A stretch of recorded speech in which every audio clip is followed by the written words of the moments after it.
Hi అండి, welcome to Python life YouTube channel.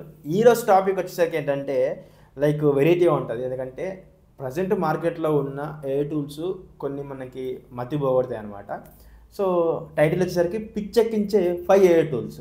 ఒక్కొక్క AI tool గురించి మనం డిస్కస్ చేద్దాం. ఇన్ కేసు ఏఐ టూల్స్ కానీ తెలిసినట్లయితే మీ డే టు డే లైఫ్ అనేది ఇంకా ప్రొడక్టివిటీ పెరుగుతుంది. సో చాలా ఉపయోగపడుతుంది. వీడియో స్టార్ట్ చేసే కన్నా ముందు వీడియోని లైక్ చేయండి.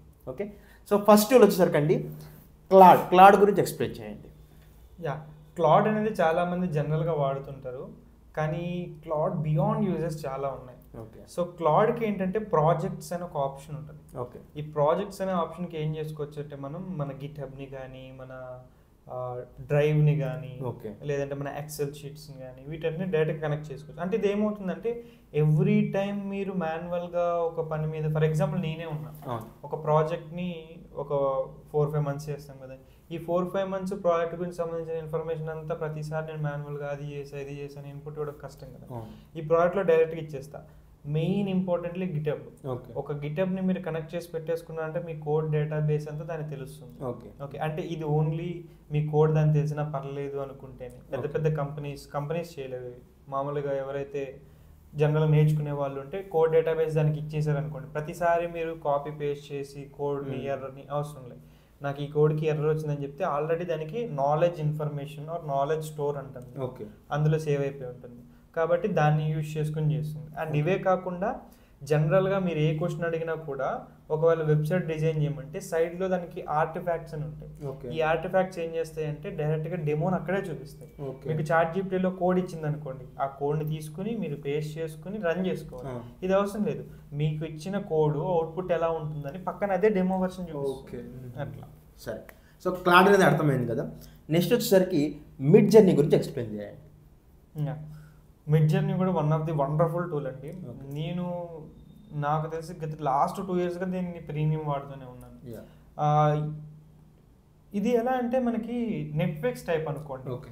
ఎందుకంటే ఇట్స్ ఏ స్టాండర్డ్. దీనికన్నా తర్వాత ఐడియోగ్రామ్ అనేవి ఎన్ని వచ్చినా అవన్నీ ఎలా ఉన్నా కూడా ఇది ఒక క్లాసిక్ అనమాట. సో ఇందులో ఉండే టూల్స్ కానీ ఎడిట్స్ కానీ, ఫర్ ఎగ్జాంపుల్ మీరు ఒక ఫోటోని జనరేట్ చేయాలనుకోండి, there are lot of options. చాలా మంది మిడ్ జర్నీ ఇవి సరిగ్గా వాడరు. మిడ్ జర్నీలో మనం ఏదైతే జనరేట్ చేయాలని ఇస్తున్నామో జనరేట్ చేసి ఇచ్చిన తర్వాత కామా పెట్టి -AR అంటే ఆస్పెక్ట్ రేషియో అని, తర్వాత స్క్వేర్ ఉండాలా, ఎట్లా ఉండాలి, దాని గ్రేడియంట్ ఎలా ఉండాలి, ఆర్ స్పెసిఫిక్గా ఈ కలర్స్ మాత్రమే వాడుకుని డిజైన్ చేయమని, ఇలా మనం దాదాపు 12-13 పారామీటర్స్ ఎక్స్ట్రాగా యాడ్ చేసుకోవచ్చు. ఇవన్నీ చాలా మంది తెలియదు, కానీ మనం ఎంత పర్ఫెక్ట్గా పారామీటర్స్ ఇస్తే అంత మంచి అవుట్పుట్ వస్తుంది. నేను మా కంపెనీలో కానీ వీడియోస్లో కానీ చాలా వరకు యూజ్ చేసే ఇమేజెస్ మిడ్ జర్నీ నుంచి జనరేట్ చేసినవి ఉంటాయి. ఓకే, సో మిడ్ జర్నీ అర్థమైంది కదా. నెక్స్ట్ టూల్ వచ్చేసరికి మనకి క్యాన్వా AI గురించి ఎక్స్ప్లెయిన్ చేయండి. క్యాన్వా AI అనేది it's very useful for social media content creators ఉంటారు కదా, ఇలాంటి వాళ్ళకి, మార్కెటింగ్ వాళ్ళకి, అండ్ ప్రజెంటేషన్స్, ఇప్పుడు కంపెనీలో ప్రజెంటేషన్స్ అవి చేయాలనుకునే వాళ్ళకి చాలా యూజ్ అవుతుంది.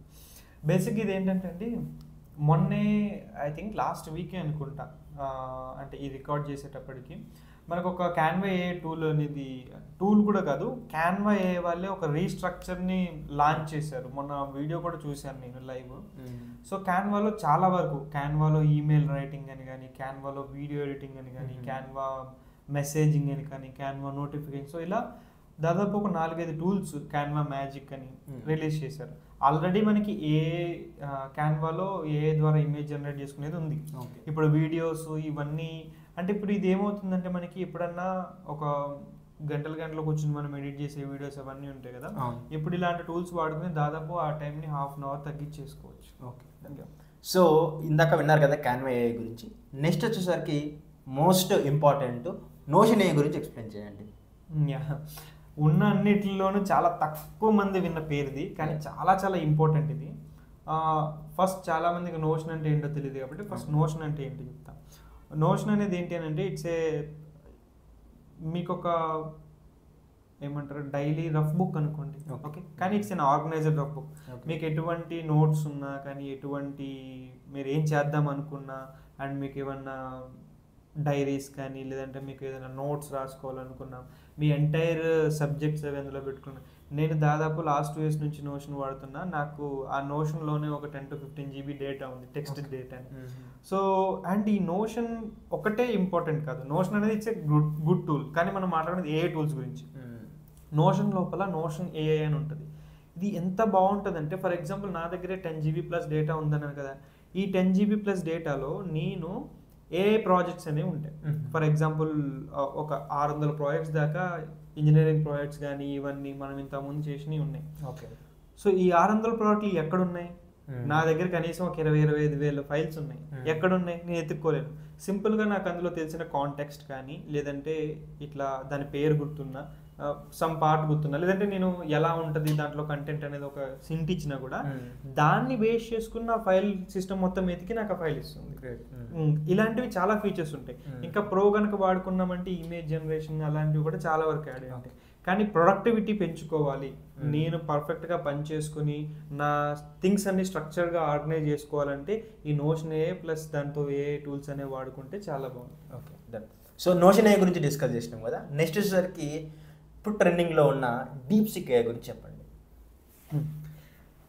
డీప్సీక్ ఏకి అయితే బ్యాక్గ్రౌండ్లో చాలా కాంట్రవర్సీస్ ఉన్నాయి. అది కాపీ చేశారు, ఇది చేశారు అని చెప్పి.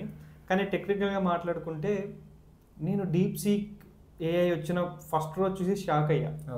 ఎందుకంటే ఏదైతే డీప్సీక్ మినీ మోడల్ ఉంటుందో, DeepSeek mini model open AI mini model ఉంటుందో, అంటే మనం ఓపెన్ ఏఐ మినీ అంటాం కదా, ఆ మినీ మోడల్కి ఎంతైతే కాస్ట్ ఉందో దానికి 10 times తక్కువగా డీప్సీక్ మేజర్ మోడల్ ఉంది. Okay, I'm not comparing major models.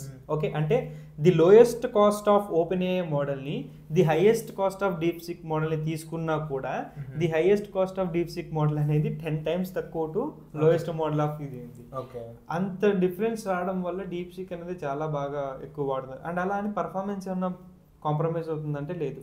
నేను డీప్సీక్ పర్సనల్గా నేను వాడే చాలా బాగుంది. కానీ డీప్సీక్ అనేది రీసెర్చ్ పరంగా చాలా బాగా యూజ్ అవుతుంది. సో అంటే మీరు ఏదైనా ప్రోడక్ట్ రీసెర్చ్ చేయాలనుకున్నా, మీ ఓన్ రీసెర్చ్ చేసుకోవాలనుకున్నా, అంటే మీరు అనొచ్చు చాట్ జీపీటీ డీప్సీక్ ఏముంది తేడా అని అనొచ్చు. కానీ ఒక్కొక్కటి ఒక్కొక్క దానికి బాగా పనిచేస్తుంది. చాట్ జీపీటీ జనరల్గా పనిచేస్తుంది. కానీ డీప్సీక్ అనేది రీసెర్చ్ పరంగా, ఎడ్యుకేషనల్ రీసెర్చ్ కానీ లేదంటే ఏదన్నా మీరు కొత్తగా ఏదన్నా చేయాలని అనుకుంటే దానికి సంబంధించి ఒక ఆర్టికల్స్ క్రియేట్ చేయడం. సో ఈ పాయింట్ ఆఫ్ వ్యూలో అంటే research and development point of వ్యూలో మనకి డీప్సీక్ అనేది చాలా బాగా పనిచేస్తుంది. యా, సో విన్నారు కదా. లైక్ ఈ వీడియోలో మనము లైక్ ఎక్సలెంట్ టూల్స్ గురించి డిస్కస్ చేసినాము. ఫస్ట్ థింగ్ వచ్చేసరికి క్లాడ్ ఏఐ, దాని తర్వాతకి mid journey, notion AI, and దాని తర్వాతకి క్యాన్వా ఏఐ, అండ్ లాస్ట్ వచ్చేసరికి డీప్సీక్ ఏఐ అని చెప్పేసి. సో ఇట్లాంటి టూల్స్ మీరు సొంతంగా బిల్డ్ చేయాలనుకుంటే మేము ఒక న్యూ బ్యాచ్ అయితే స్టార్ట్ చేస్తున్నాం. కోర్స్ నేమ్ వచ్చేసరికి full stack data science with generative AI. So ఈ course details and everything free demo అంతా కూడా కామెంట్ సెక్షన్లో మెన్షన్ చేసిన, కాంటాక్ట్ నెంబర్ ఇచ్చిన, వాళ్ళకి కాంటాక్ట్ అవ్వండి, ఫ్రీ డెమో చెక్ చేయండి, కోర్స్ నచ్చితేనే జాయిన్ అవ్వండి. ఇందాక చెప్పిన టూల్స్ అన్నీ కూడా మీరు సొంతంగా ఎట్లా బిల్డ్ చేయాలో నేర్చుకుంటారు. అండ్ మీ ఫ్రెండ్స్ ఎవరైతే ఏ నేర్చుకుంటారో వాళ్ళకి వీడియో షేర్ చేసేయండి.